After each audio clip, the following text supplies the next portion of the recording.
Recording started.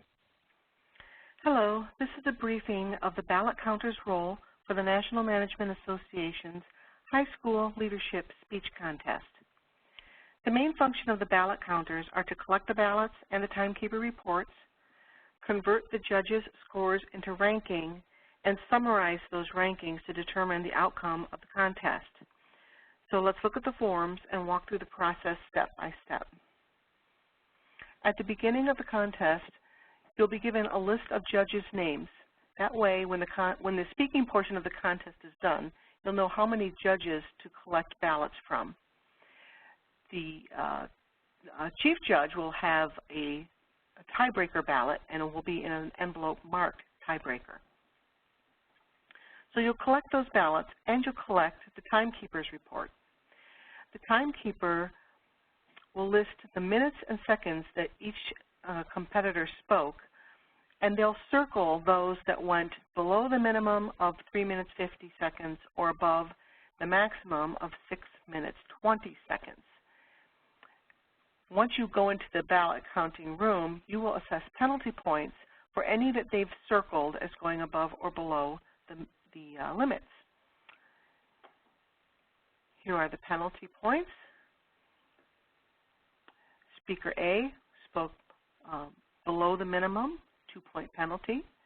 Speaker C spoke well beyond the maximum, 5-point penalty. And Speaker J spoke somewhat beyond the maximum, a 2-point penalty.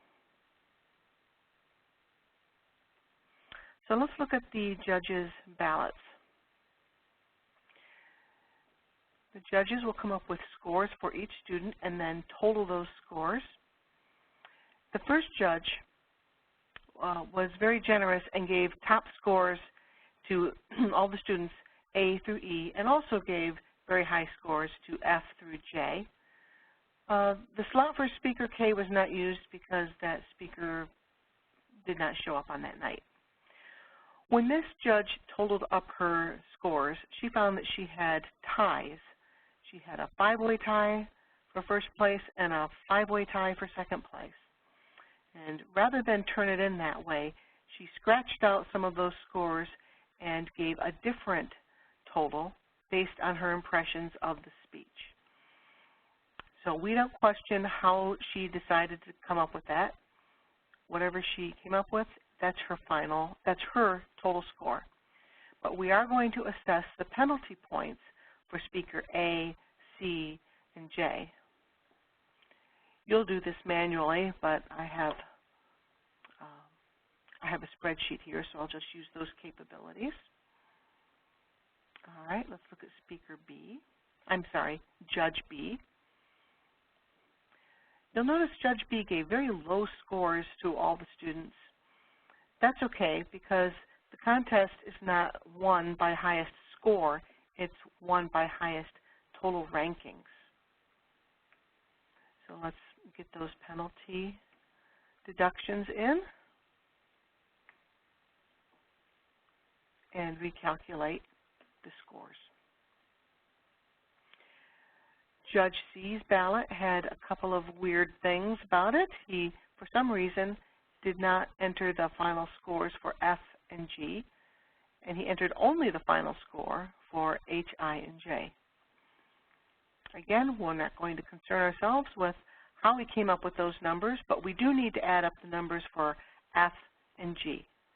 And I've already done it quite a few times, so I will enter 85 and 80. Penalty points.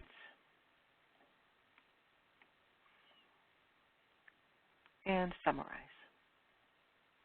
Now that we have these numbers, we need to turn them into rankings. I have already provided the chief judge with a spreadsheet that I created. It's based on all the same rules that are in the contest guide, but it's just done in such a way that you only have to enter the judge's final scores, and it will automatically calculate the rankings and then summarize the rankings to come up with the contest total. So let's get those numbers in.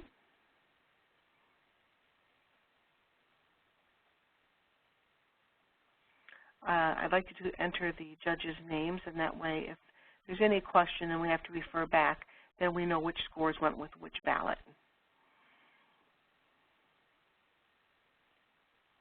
I'm imagining that during the contest, one ballot counter will be calling out the numbers and another one will be typing them into this spreadsheet.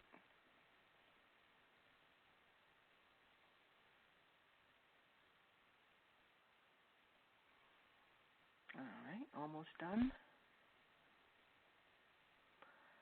Copy.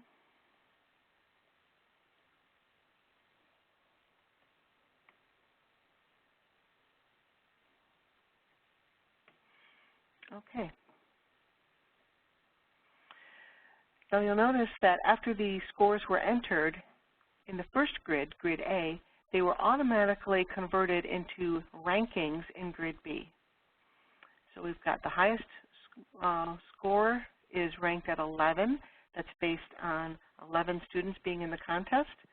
Next highest is 10. Next highest is 9.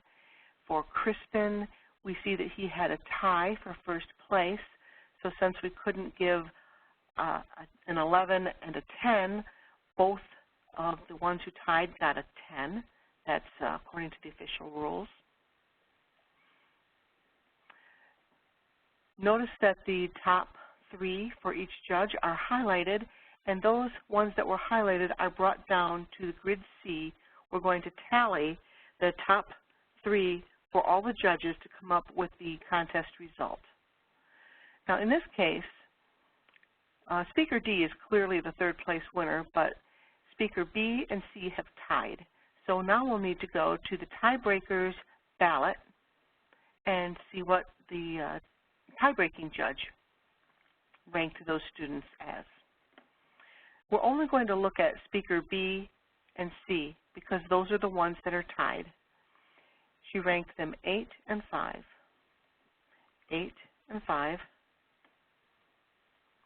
Now we have a clear first, second, and third place winner, B, C, and D. So you'll fill that information out on the contest results form.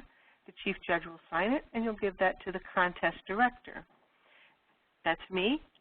I will use those names to letters to cross-reference to the students' names, fill that out, sign it, and give it to the Master of Ceremonies so he can announce the contest winners. Now about the judges' tally, there is also a spare copy. We have the ready-to-use form and the spare copy. If anything happens while you're filling out the form and you get it messed up, you can go to the spare copy. You'll also have a form on paper. You can perform all these same functions on paper. It's just that it would be, easier, quicker to use the spreadsheet, but you can use either. If there's any questions during the contest, please call me into the ballot counters room. I'll be happy to help.